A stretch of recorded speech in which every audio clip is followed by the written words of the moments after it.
President Zelensky, who's with us this morning, has shown once again that Ukraine is the party of peace because he has agreed to and committed to a 30-day unconditional ceasefire.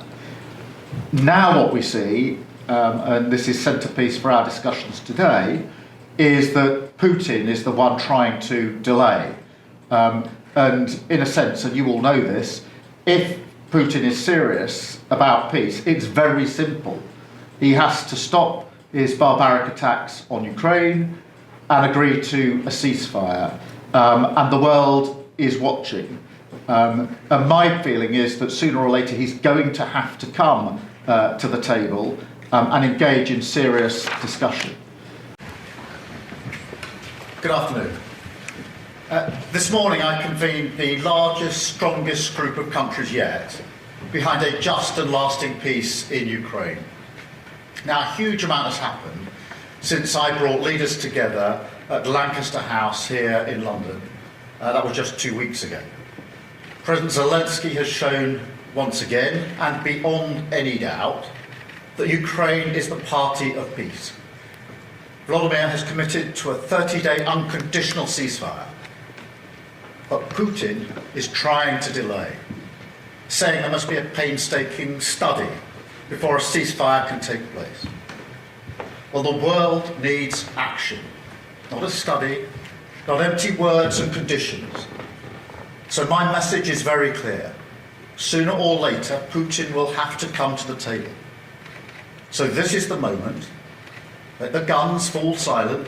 Let the barbaric attacks on Ukraine once and for all stop and agree to a ceasefire now.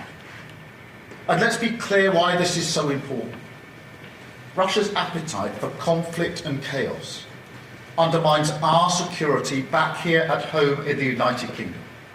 It drives up the cost of living, it drives up energy costs, so this matters deeply to the United Kingdom. That is why now is the time to engage in discussion on a mechanism to manage and monitor a full ceasefire and agree to serious negotiations towards not just a pause, but a lasting peace, backed by strong security arrangements through our coalition of the willing. And we won't sit back and wait for Putin to act. Instead, we will keep pushing forward. So the group I convened today is more important than ever. It brings together partners from across Europe, as well as Canada, Australia and New Zealand, with backing from others too, including Japan. We agreed we will keep increasing the pressure on Russia, keep the military aid flowing to Ukraine, and keep tightening restrictions on Russia's economy to weaken Putin's war machine and bring him to the table. And we agreed to accelerate our practical work to support a potential deal. So we will now move into an operational phase. Our militaries will meet on Thursday this week here in the United Kingdom to put strong and robust plans in place to swing in behind a peace deal and guarantee Ukraine's future security. President Trump has offered Putin the way forward to a lasting peace. Now we must make this a reality.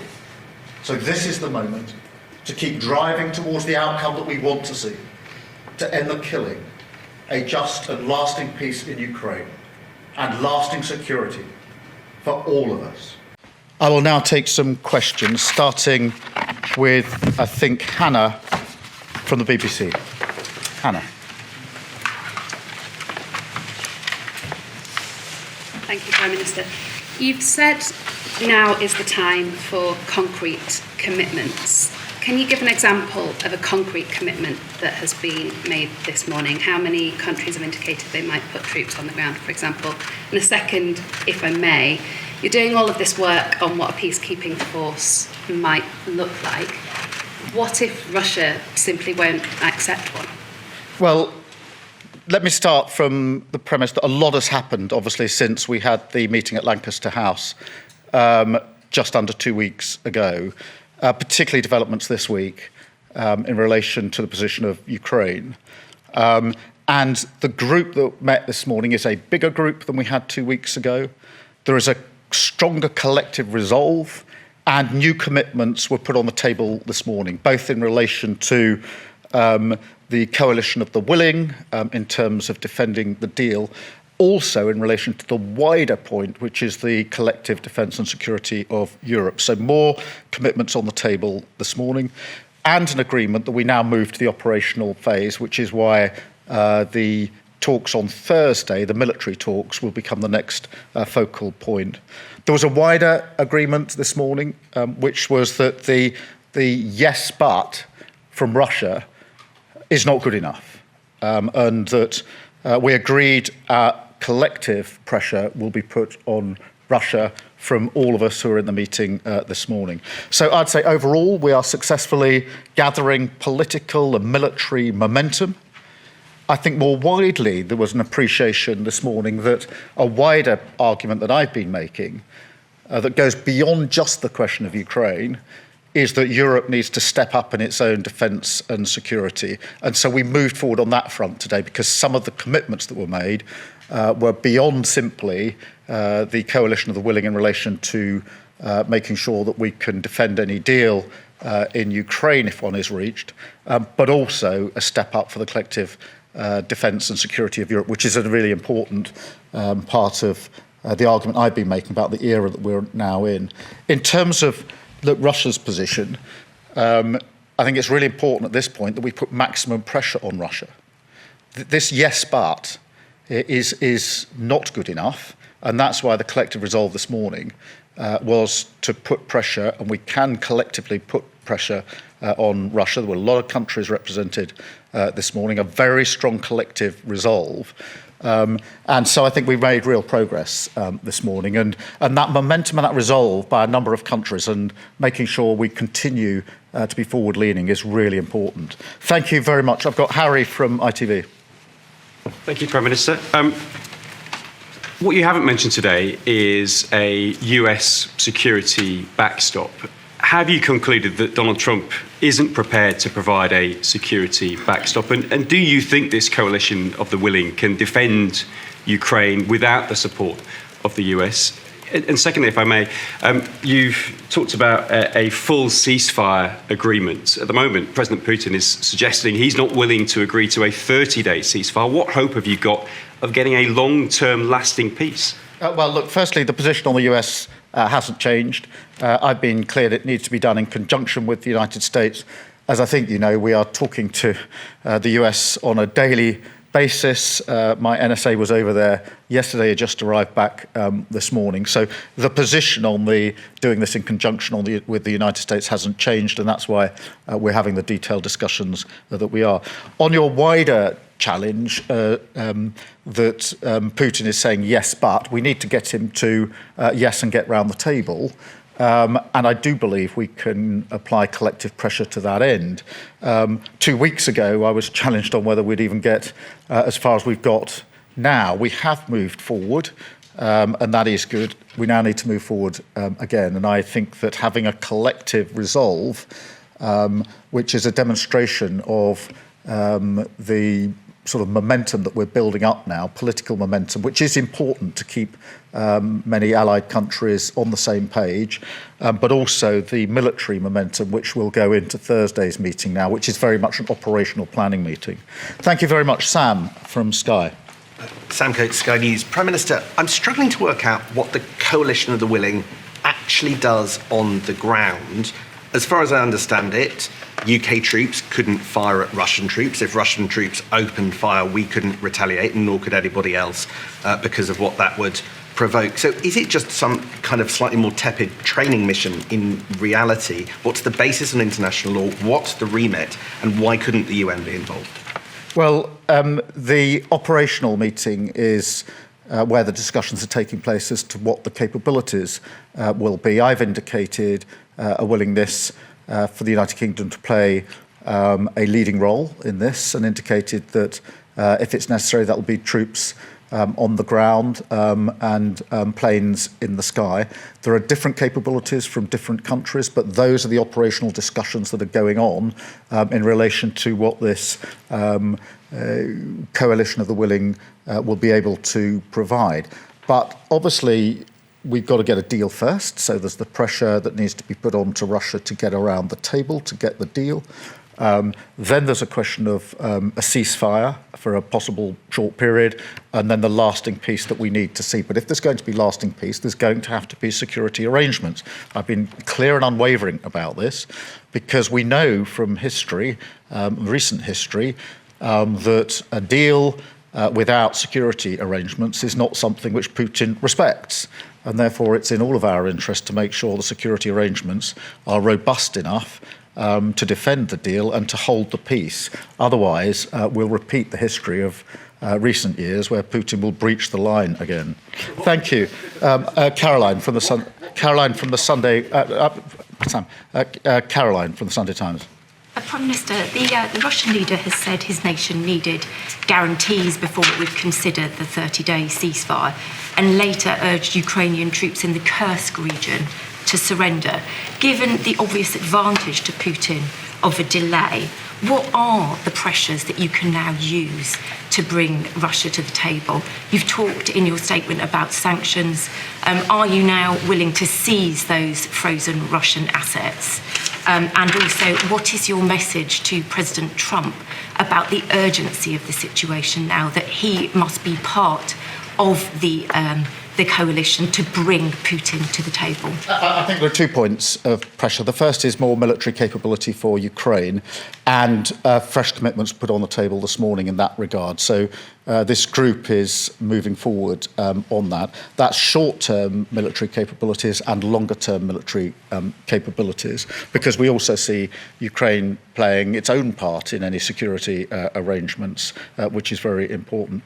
In terms of the sanctions, yes, we want to tighten the sanctions still further, and we discussed this morning how much further we can go, including the question of frozen assets. That is a complicated question, as I think everybody appreciates.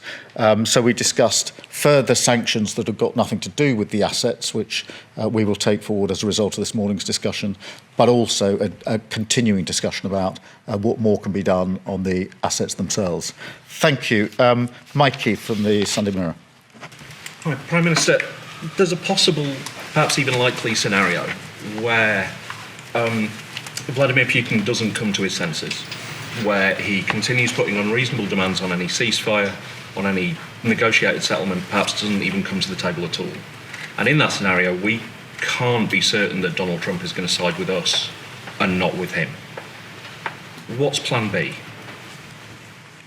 Well, firstly, we need to put Ukraine in the strongest possible position for whatever comes next, which has been my consistent position, whether that's around the table, which is what I hope it will be in negotiations, or if that doesn't come to pass. Secondly, on the US, and Caroline, I'm sorry, you also asked me about the US. We are obviously talking to the US every day about what happens next. I am clear in my own mind that President Trump is absolutely committed to the lasting peace that is needed in Ukraine, and everything he's doing is geared towards that end. I'm also absolutely clear that the relationship between the UK and the US is the closest of relationships between allied countries, has been for decades and will continue to be for many years ahead. So that's the base on which we're planning. But it is important and reinforces why we need as many countries as possible thinking together, discussing together and moving forward together as a group, which is what we've achieved this morning. Thank you very much. I've got Dan from Politico. Hello, Prime Minister. Dan. Former White House advisor Fiona Hill, who's working on your defence review, believes that there's going to be a proliferation of countries seeking to obtain nuclear weapons as a result of the combination of what President Putin is doing and the fact that they think that they can no longer rely on the US to come to their aid. So do you believe that's going to happen? What do you think you can do to prevent it? And if I may, given PIP benefit is not linked to work, how do you square making PIP harder to claim with your stated aim of getting people into work? Well, on the question of nuclear weapons, obviously our position is that we will do everything we can to prevent any increase in the availability of nuclear weapons. That's been a very clear and consistent position of this government and, to be fair, of previous governments in the United Kingdom. So that remains our position. Look, on welfare, I've made the principles clear enough. We need to support those who need support and to protect them, but at the same time, we need to make sure that we support and protect those who need to and are able to get into work, which the current arrangements don't, I don't think, adequately do, and that's why it's important that we make the case for reforming welfare, which is what we're doing. And I've got Anna from the Mail on Sunday. So the examples of pressure you've given, Prime Minister, are things that the UK has done before and to date, and they don't seem to be working considering the Kremlin's response. How are you concerned about that, and is there anything you're going to do to ensure that pressure is actually more effective, perhaps? Donald Trump has just announced specific travel bans for Russian nationals included. Is that something you're considering? Well, look, firstly, the effect of the sanctions on the Russian economy have been pretty profound. We shouldn't underestimate the impact that they've already had. And by doubling down and increasing the sanctions, that will cause even more pressure and pain on the Russians, in combination with what President Trump is indicating would be the consequences as he sees it and the action that he proposes to take. So that's quite a combination.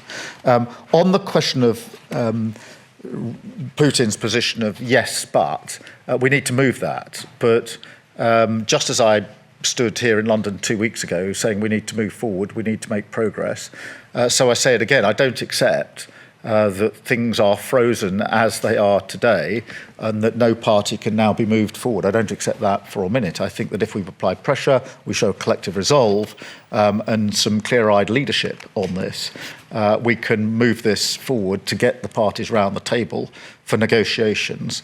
And what then needs to come out of that is the just and lasting peace that everybody wants, not least the Ukrainians, and which is very important to the defence and security of Europe, and very important to the United Kingdom, because the impact of what happens in Europe always washes up on our shores, and it's already impacted us quite profoundly in the last 3 years. And that's why I think it's always important to appreciate that what's happening internationally is having a huge impact on us domestically. Thank you very much indeed. Thank you.